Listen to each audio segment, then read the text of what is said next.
Hello student, welcome to HM classes. और आज हम बात करने वाले हैं हाइड्रोकार्बन कंटेनिंग फंक्शनल ग्रुप के बारे में। ठीक है, अभी तक जो लास्ट वीडियो थी उसके अंदर हमने पढ़ा था कि हाइड्रोकार्बन्स क्या होते हैं, उनका नोमेनक्लेचर कैसे किया जाता है। अब हम पढ़ेंगे उन हाइड्रोकार्बन को जो फंक्शनल ग्रुप को कंटेन करके एक नए कंपाउंड की फॉर्मेशन करते हैं, और उन कंपाउंड को हम बोलते हैं ऑर्गेनिक कंपाउंड। क्या बोलेंगे? Organic compounds. ठीक है, तो इसके अंदर सबसे पहले बात करते हैं फंक्शनल ग्रुप की। तो फंक्शनल ग्रुप क्या होते हैं? तो अगर हम बात करें फंक्शनल ग्रुप की, तो यहाँ पे जो हमने फंक्शनल ग्रुप स्टडी करने हैं वो हमारे पास क्या क्या आएंगे। जैसे हमारे हो गया एल्डिहाइड। एल्डिहाइड जो फंक्शनल ग्रुप होता है, इसके लिए जो आपका जो सिंबल यूज होगा या फॉर्मूला यूज होगा वो होगा C+OH। ठीक है, या फिर आप इसको डायरेक्ट भी लिख सकते हो CHO। ठीक है, तो अगर किसी भी हाइड्रोकार्बन के अंदर हमें ये ग्रुप मिलता है, इसका मतलब जो हमारा हाइड्रोकार्बन है वो क्या कहलाएगा? एल्डिहाइड कहलाएगा। क्या कहलाएगा? एल्डिहाइड। यानी जो ऑर्गेनिक कंपाउंड बनेगा वो कंपाउंड क्या रहेगा? एल्डिहाइड रहेगा। ठीक है, इसके बाद अगर हम बात करें कीटोन की, सेकंड जो फंक्शनल ग्रुप आता है कीटोन, इसका जो रिप्रेजेंटेशन होती है वो होती है C+O। ठीक है, यानी आपके दोनों साइड क्या रहेंगे? अल्काइल ग्रुप अटैच रहेंगे, और बीच के अंदर क्या रहेगा? C+O ग्रुप प्रेजेंट रहेगा। तो इसको हम क्या बोलेंगे? कीटोन बोलेंगे। इसके बाद में अगला जो हमारे पास में आता है वो आता है कार्बोक्सिलिक एसिड। कार्बोक्सिलिक एसिड जो होता है इसके लिए हम यूज करेंगे C+OH, या फिर आप इसको डायरेक्ट लिख सकते हो COOH। ठीक है, यहाँ पे जो आपका CO ग्रुप है ना, आपको कहीं पे भी अगर CO ग्रुप मिलता है तो ये जो ग्रुप होता है ये हमेशा C+O की फॉर्म के अंदर होता है। ठीक है, यानी कार्बन जो होता है टेट्रावैलेंट होता है, यानी एक कार्बन 4 बॉन्ड बनाता है। तो यहाँ पे आपके जो 2 बॉन्ड है वो किसके साथ बनेंगे? ऑक्सीजन के साथ, और 2 अदर एटम्स के साथ में। ठीक है ना, तो यहाँ पे जब भी आपको CO मिले तो आपको क्या लिखना है? उसको C+O लिखना है। क्लियर है? ठीक है, इसके बाद में क्या कहता है कि ये जो कंपाउंड है इनको हम कार्बोनिल कंपाउंड भी बोलते हैं। क्या बोलते हैं? Carbonyl compound. तो अगर हम बात करें कार्बोनिल कंपाउंड की, तो वो हमारे पास क्या रहेंगे? जो आपका C+O कंटेनिंग कंपाउंड होते हैं, यानी CO ग्रुप कंटेनिंग जो कंपाउंड होते हैं उनको हम क्या बोलेंगे? Carbonyl compound. तो यहाँ पे आप लिख सकते हो कि कार्बोनिल कंपाउंड क्या रहेंगे। तो इसके अंदर हम लिख सकते हैं those compound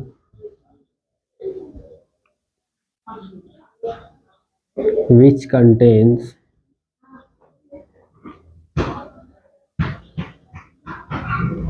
CO ग्रुप, यानी वो कंपाउंड जो CO ग्रुप कंटेन करते हैं आर कॉल्ड कार्बोनिल कंपाउंड।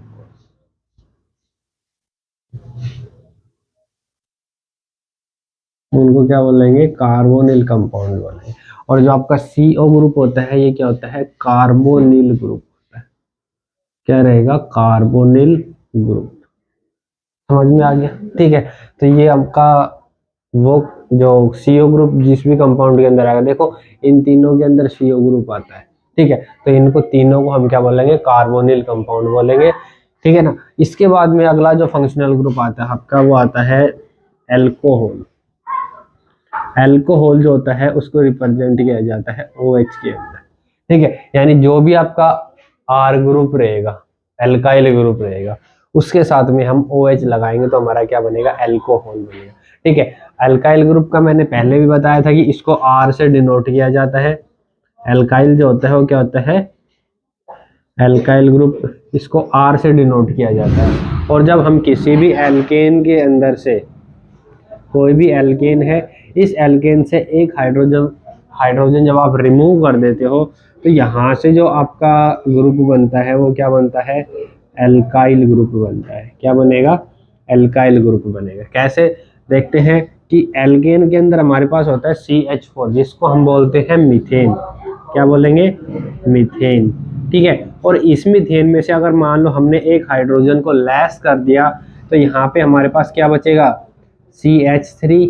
ठीक है, स्ट्रक्चर बना के देखते हैं इसका। मीथेन है, 4 हाइड्रोजन 1 कार्बन से अटैच है, इसके अंदर से अगर एक हाइड्रोजन हम रिमूव करते हैं तो मान लो ये हाइड्रोजन हमारा रिमूव हो गया। जब ये हाइड्रोजन बाहर जाएगा तो यहाँ से क्या बनेगा, हाइड्रोजन, हाइड्रोजन एंड हाइड्रोजन, और इसके साथ में एक बॉन्ड फ्री हो जाएगा। ठीक है, यानी जो एल्काइल ग्रुप होते हैं उनके अंदर एल्केन से एक हाइड्रोजन कम रहेगा, प्लस जो आपका एल्काइल ग्रुप रहेगा उसका जो कार्बन है वो कार्बन के अंदर क्या रहेगी, एक वैलेंसी प्रेजेंट होगी कि वो एक बॉन्ड बना सकता है, उसके अंदर एक फ्री बॉन्ड प्रेजेंट होता है। ठीक है, ऐसे जो ग्रुप होते हैं इनको हम क्या बोलते हैं, एल्काइल ग्रुप बोलते हैं।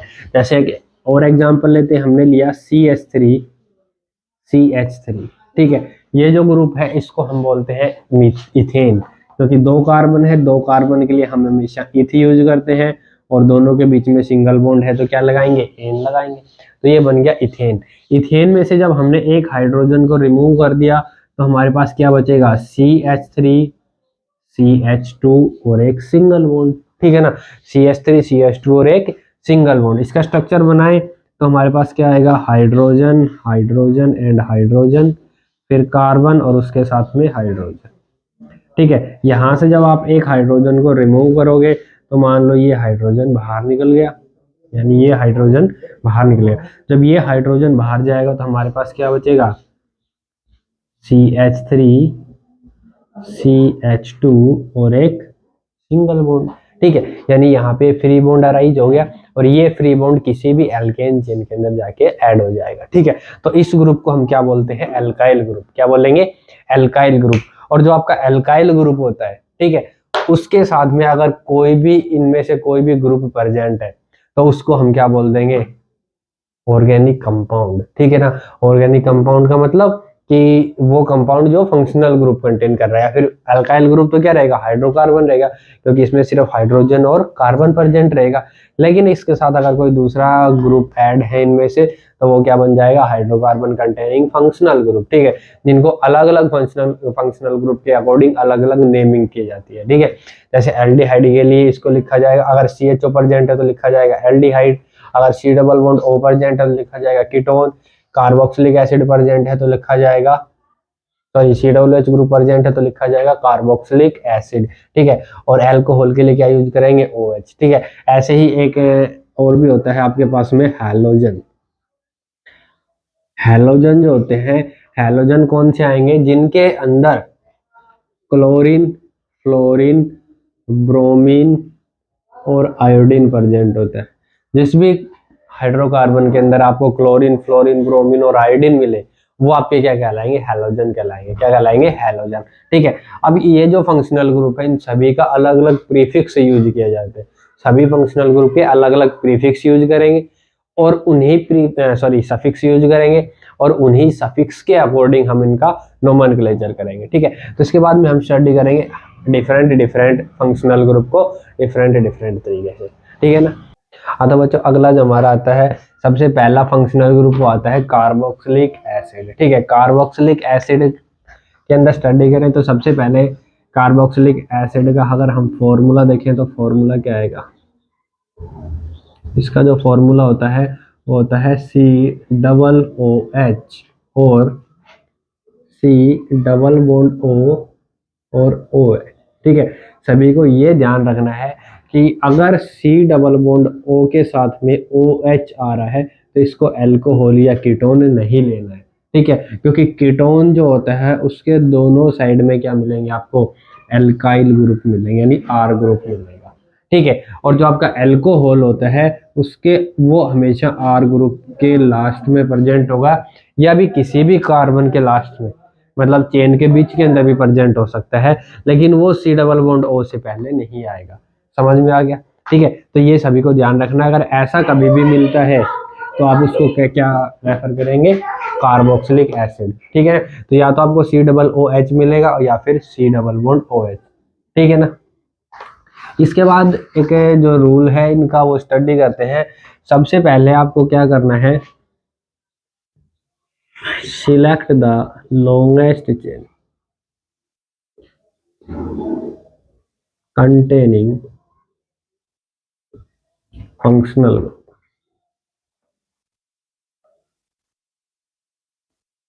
ठीक है, क्या कह रहा है कि सबसे पहले आपको लॉन्गेस्ट चेन सिलेक्ट करनी है जिसके अंदर आपका फंक्शनल ग्रुप आएगा, ठीक है, यानी वो चेन सिलेक्ट करेंगे जिसके अंदर फंक्शनल ग्रुप प्रेजेंट है।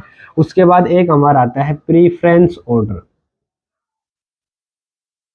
प्रीफरेंस ऑर्डर के अंदर सबसे पहले हमें प्रीफर करना है फंक्शनल ग्रुप को। किसको प्रीफर करेंगे? फंक्शनल ग्रुप को प्रीफर करेंगे, ठीक है। इसके बाद में जो आपका आएगा वो प्रीफरेंस आएगी मल्टीपल बॉन्ड की, मल्टीपल बॉन्ड, ठीक है। इसके बाद जो प्रीफरेंस आएगी वो आपकी आएगी सब्स्टिट्यूएंट की। इस प्रीफरेंस ऑर्डर का मतलब क्या है कि अगर फंक्शनल ग्रुप प्रेजेंट है तो सबसे लोवेस्ट नंबर उसको तो बाकी सभी को भूल जाओ, ठीक है। इसके अलावा अगर फंक्शनल ग्रुप नहीं है तो फिर हम मल्टीपल बॉन्ड चेक करेंगे, डबल या ट्रिपल बॉन्ड को। जहां से हमारा डबल या ट्रिपल बॉन्ड पहले आएगा उसी को हम क्या करेंगे? नंबरिंग करेंगे, ठीक है। अगर मल्टीपल बॉन्ड भी प्रेजेंट नहीं है तो फिर हम चेक करेंगे किसको? सब्स्टिट्यूएंट को, कि सब्स्टिट्यूएंट किस साइड से लेस नंबर पे आ रहा है, ठीक है ना। तो ये आपका प्रेफरेंस ऑर्डर रहेगा ऑर्गेनिक कंपाउंड के अंदर जिनके अंदर क्या हो? फंक्शनल ग्रुप प्रेजेंट हो, ठीक है। इसके बाद में क्या कहता है कि carbon containing functional group, carbon containing functional group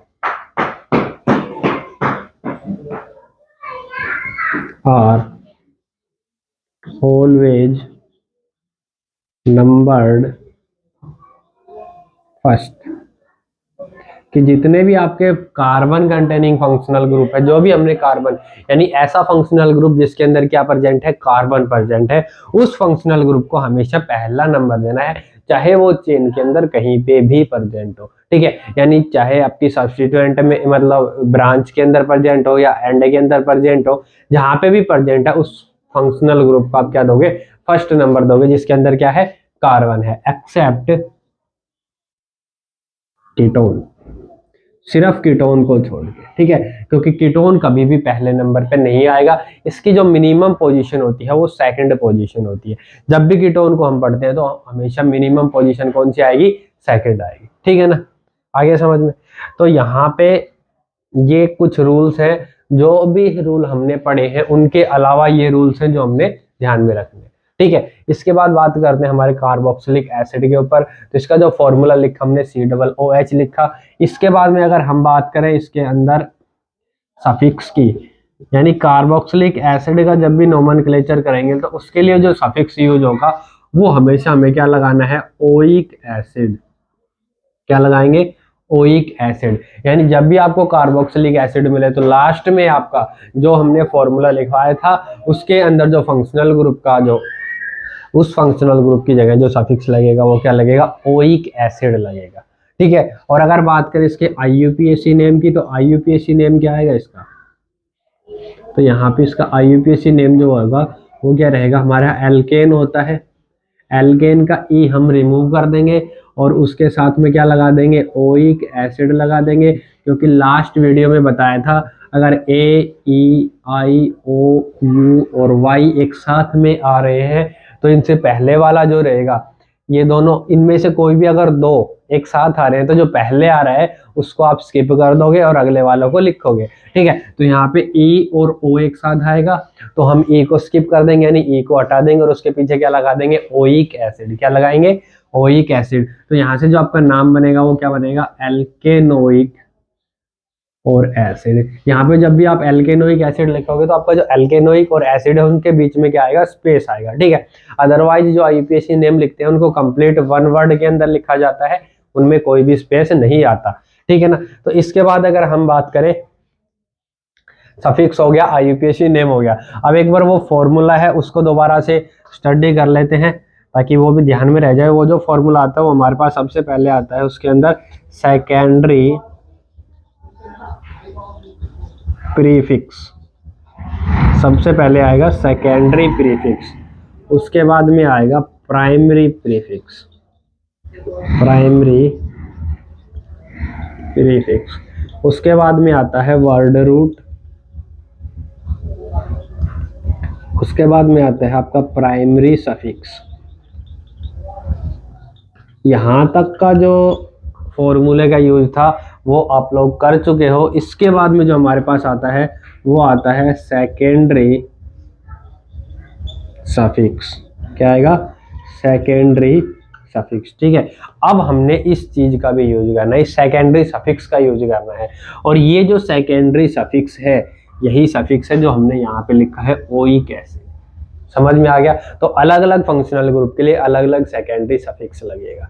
in सभी को आपको पता है कि जो आपका सेकेंडरी प्रीफिक्स होता है इसका मतलब क्या होता है, सब्स्टिट्यूएंट। इसका मतलब क्या आएगा, सब्स्टिट्यूएंट आएगा। प्राइमरी का साइक्लो होता है, word root number of carbon atom होता है। प्राइमरी सफिक्स जो होता है वो सैचुरेशन अनसैचुरेशन के लिए होता है, जो हम एन, इन और आइन यूज करते हैं। ये सिंगल बॉन्ड के लिए, डबल बॉन्ड के लिए और ये ट्रिपल बॉन्ड के लिए। ठीक है, इसके बाद में ये जो होता है ये आपका फंक्शनल ग्रुप को रिप्रेजेंट करता है। किसको रिप्रेजेंट करेगा, फंक्शनल ग्रुप को। ठीक है, तो अब हमने ये स्टडी करना है कि यहाँ पे फंक्शनल ग्रुप का यूज हम किस तरीके से करते हैं। ठीक है, तो सबसे पहले हम कुछ एग्जांपल लेते हैं जो किसको शो करेंगे, कार्बोक्सिलिक एसिड को, और फिर उनका आईयूपीएसी नोमेनक्लेचर करते हैं। क्लियर है यहाँ तक सभी को। हाँ तो बच्चों अगला हमारा जो पहला एग्जांपल आता है उसके अंदर हम स्टडी करते हैं HCOOH को। ठीक है, तो यहाँ पे हमारा जो फंक्शनल ग्रुप है वो क्या है, COOH है। ठीक है, लेकिन ये सिर्फ एक ही हाइड्रोजन से जुड़ा हुआ है, तो हमें सिर्फ नंबरिंग करनी है कार्बन कार्बन की। तो यहाँ पे हमारे पास कितना कार्बन प्रेजेंट है, एक कार्बन है। एक कार्बन के लिए हम क्या यूज करते हैं, मिथ। क्या यूज करेंगे, मिथ।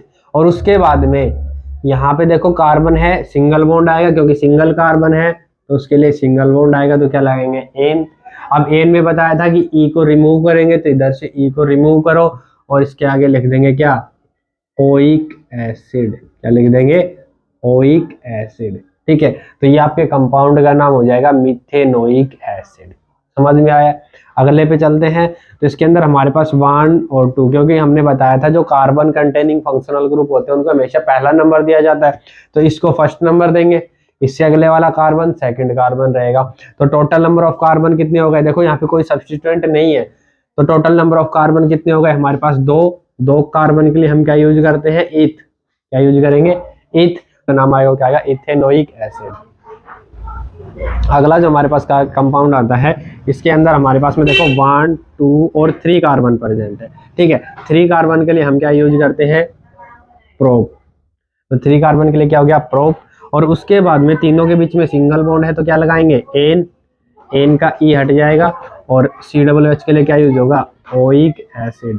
तो आपके कंपाउंड का नाम आ गया प्रोपेनोइक एसिड। ठीक है, ऐसे ही अगर हम ये देखें इसके अंदर हमारे पास देखो 1, 2, 3, 4 कार्बन है, लेकिन 2 फंक्शनल ग्रुप है। यहाँ पे क्या है, 2 फंक्शनल ग्रुप प्रेजेंट है। तो यहाँ पे आप कहीं से भी नंबरिंग कर सकते हो क्योंकि दोनों फंक्शनल ग्रुप एंड के ऊपर प्रेजेंट है। तो COOH सिंगल बॉन्ड और COOH।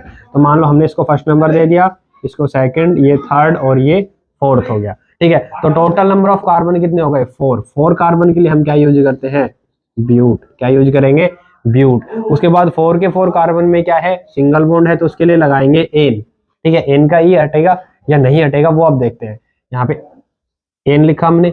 अब देखो 1 पे और 4 पे दोनों पे कार्बोक्सिलिक एसिड यानी 2 है, तो इसकी पोजीशन हम शो करके चलेंगे कि 1 और 4 यानी फर्स्ट नंबर पे और फोर्थ नंबर पे दोनों पे क्या है, कार्बोक्सिलिक एसिड। और कार्बोक्सिलिक एसिड के लिए क्या लगाते हैं, ओइक एसिड। तो 2 हो गए, 2 के लिए क्या यूज करेंगे, डाई, और फिर लिखेंगे ओइक एसिड।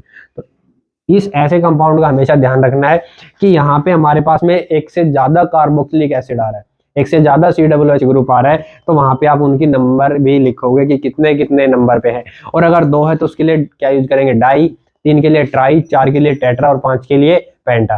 ठीक है ना। तो यहाँ पे जब भी आप इनका नाम लिखोगे तो यहाँ पे देखो डी आ गया, तो डी और ई आ रहा है, तो यहाँ पे ओ नहीं आ रहा है, तो यहाँ से हम ई को स्किप नहीं करेंगे, यानी इसको नहीं हटाना है, ये लिखा जाएगा। ठीक है, तो जो कंपाउंड का नाम आएगा वो क्या आएगा, ब्यूटेन 1,4-डाइओइक एसिड।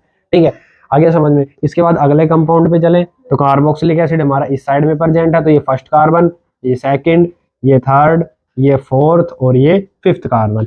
अब फोर्थ कार्बन पे एक CH3 ग्रुप यानी सब्स्टिट्यूएंट प्रेजेंट है। ठीक है, तो सबसे पहले सब्स्टिट्यूएंट को लिखो, कितने नंबर पे है, 4 पे है। क्या है, एक कार्बन का ही सब्स्टिट्यूएंट है, तो एक कार्बन के लिए हम क्या लगाते हैं, मिथ लगाते हैं। और जब सब्स्टिट्यूएंट हो तो YL लगाते हैं, तो मिथाइल हो गया, तो 4 मिथाइल उसके बाद में टोटल नंबर ऑफ कार्बन कितने हैं 5। 5 कार्बन के लिए हम क्या लगाएंगे पेंट, तो ये हो गया आपके पास में पेंट। सभी कार्बन में सिंगल बॉन्ड है तो क्या यूज होगा एन, और एन का ई हटा के क्या लगा देंगे ओइक एसिड, तो ये हमारा कंपाउंड का नाम आ गया 4 मिथाइल पेंटेनोइक एसिड। ठीक है, ऐसे ही अगला जो कंपाउंड है इसके अंदर देखो दो फंक्शनल ग्रुप प्रेजेंट है COOH एंड COOH, लेकिन दोनों सेम पोजीशन पे, इधर से देखो 1 2 1 2, ठीक है, मतलब एक फंक्शनल ग्रुप को हमें क्या देना है फर्स्ट नंबर देना है। इसके अकॉर्डिंग दोनों की पोजीशन सेम है तो किसी को भी आप फर्स्ट नंबर दे सकते हो। तो हम मान लो इस कंपाउंड को फर्स्ट दे दें, इससे अगले वाला क्या रहेगा सेकंड, इससे अगले वाला थर्ड, फोर्थ, फिफ्थ और सिक्स्थ। ठीक है, यहाँ पे इसको 6 नंबर नहीं दे रहा क्योंकि हमारा COOH बचा हुआ है, तो उसको हम क्या देंगे 6th नंबर देंगे। ठीक है, समझ में आ गया। तो यहाँ पे टोटल नंबर ऑफ कार्बन कितने हो गए 6 हो गए। उसके बाद में एक सब्स्टिट्यूएंट, ये दूसरा सब्स्टिट्यूएंट और ये तीसरा, यहाँ पे 3 सब्स्टिट्यूएंट बचे हुए हमारे पास, और तीनों सब्स्टिट्यूएंट सेम है तो इनको एक साथ लिखा जाएगा। एक साथ लिखने के लिए क्या करेंगे, सबसे पहले सब्स्टिट्यूएंट लिखते हैं कितने नंबर पे है 2 नंबर पे, 3 नंबर पे एंड 5 पे, तो इनको हम लिखेंगे 2 3 5, 2 3 5, 3 हो गए। 3 के लिए क्या यूज करेंगे ट्राई। ठीक है, 3 के लिए क्या यूज करेंगे ट्राई। उसके बाद में तीनों क्या है CH3 है, और CH3 को क्या लिखते हैं मिथाइल, ये हो जाएगा मिथाइल, ट्राई मिथाइल। उसके बाद देखेंगे टोटल नंबर ऑफ कार्बन कितने हैं 6। 6 के लिए क्या लगाएंगे हेक्स, क्या यूज करेंगे हेक्स। सभी में सिंगल बॉन्ड है तो इसके लिए लगाया जाएगा एन, और एन के बाद में देखो फर्स्ट नंबर पे COOH और 6th नंबर पे है तो इसको हम लिखेंगे 1 6, क्या लिखेंगे 1 6, और डाइओइक एसिड, क्योंकि 2 हो गए 2 के लिए लगाएंगे डाई, तो ये हो जाएगा डाइओइक एसिड। तो जो कंप्लीट कंपाउंड का नाम है वो क्या आएगा 235 tri methyl hexane 16 dioic acid. ठीक है, इसके बाद अगला जो कंपाउंड आता है उसके अंदर अगर हम देखें तो ये COOH को फर्स्ट कार्बन, इससे अगले वाला सेकंड और उससे अगले वाला थर्ड, यानी सेकंड जो कार्बन है उसके ऊपर 2 फंक्शनल ग्रुप प्रेजेंट है, तो इसको हम कैसे लिखेंगे 2। तो यहाँ पे हमारे पास जो सेकंड कार्बन है, सेकंड कार्बन पे 2 CH3 ग्रुप है तो इसको क्या लिखेंगे 2 2, 2 हो गए, 2 के लिए क्या यूज करेंगे डाई, तो हमारे पास आ गया 2 2 डाई, और CH3 को क्या लिखते हैं मिथ, और सब्स्टिट्यूएंट के लिए YN मिथाइल, तो 2 2 डाई मिथाइल। उसके बाद में नंबर ऑफ कार्बन एटम 3 है, 3 के लिए क्या लगाएंगे प्रोप, और सिंगल बॉन्ड के लिए एन, और फर्स्ट नंबर पे है तो लिख देंगे इसको ओइक एसिड। तो हमारे जो कंपाउंड का नाम आएगा वो क्या आएगा 2 2 di methyl propanoic acid. Clear है सभी को, इस टाइप से आपको नाम लिखना है। एक जो इसके अंदर एक रूल और आता है कि जब भी आप कार्बन चेन सिलेक्ट कर रहे हो और वहां पे आपके पास में एक से ज्यादा फंक्शनल ग्रुप प्रेजेंट है, ठीक है, इस टाइप से, ठीक है ना, तो इसका जो रूल होता है वो क्या कहता है कि अगर आप नंबरिंग कर रहे हो तो उस नंबरिंग के अंदर आपके जितने भी फंक्शनल ग्रुप हैं सारे काउंट होने चाहिए। अगर कोई भी carbon containing functional group present है तो जितने भी आपके फंक्शनल ग्रुप हैं सारे आपके पेरेंट चेन में आएंगे, या फिर एक भी फंक्शनल ग्रुप पेरेंट चेन के अंदर नहीं आएगा। ये नंबरिंग रूल हमेशा याद रखना, ठीक है।